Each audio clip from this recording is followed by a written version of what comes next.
Alright, now that we're familiar with the library and know the structure of the app, let's get started on the real stuff. Coding. The app already compiles, but is missing all of the emojifier functionality. Right now, the app launches the camera, takes a picture, and loads it into the image view. You then have the option to share or save the image. The missing step is to process the photo to extract the classification data we discussed earlier, map that data to a closely matching emoji, and overlay the emoji bitmap over the detected face in the image. Let's take a look at the existing code in detail. Let's start with the Android manifest.xml file. There are two items here worth noting. The uses feature tag is used to indicate that the application will use the camera. The required item will prevent the user from downloading the application if the user's phone does not support a camera when set to true. The uses permission tag lets the system know that you will need the right external storage permission. If the app is running on a device with API level greater than 23, you need to request the permission using the runtime permission model, which we will discuss later on. But the manifest permission is required regardless of the API level. The package contains two Java files, main activity and bitmap utils. In the main activity, the onCreate method is pretty straightforward. It initializes the views. Heading over to the layout file, we can see that all the views are initially invisible except this title text view and this Emojify Me button. The first image view doesn't have a source attribute, so there's nothing visible initially, and the rest of the views, which are floating action buttons, have their visibility set to gone. The last thing of note in this layout file are the onClicked methods. For the floating action buttons, we have Share Me, Save Me, and Clear Image. And for the regular Emojify Me button, we have the appropriately named Emojify Me method.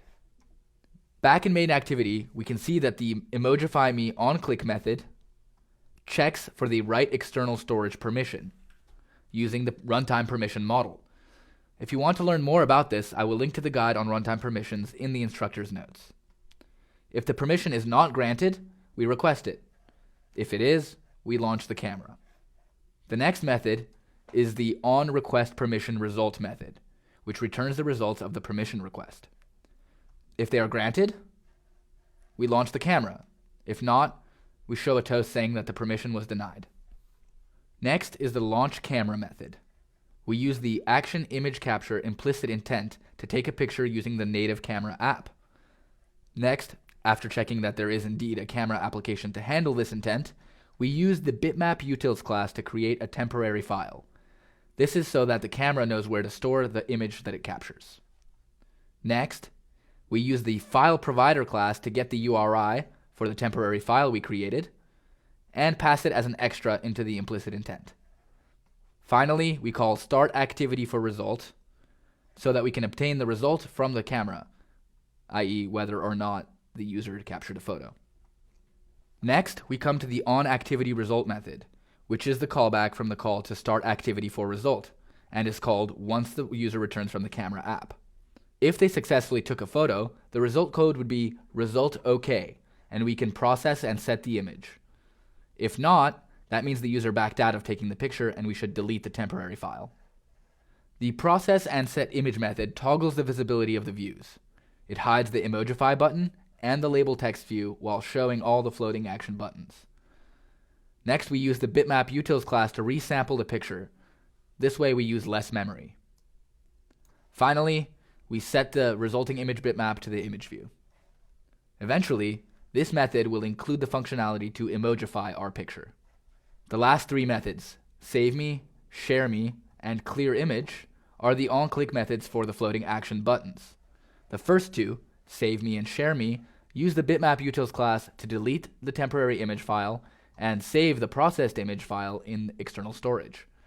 The Share Me also includes the Share Image method from the bitmap utils, which is used to share the image on social media networks. The last method, Clear Image, basically just resets the app to the initial state. It removes the image in the image view, makes the Emojify button and label visible, and hides all the floating action buttons. Finally, it deletes the temporary image file.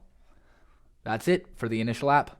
The next node will contain a description of the methods from this bitmap utils class.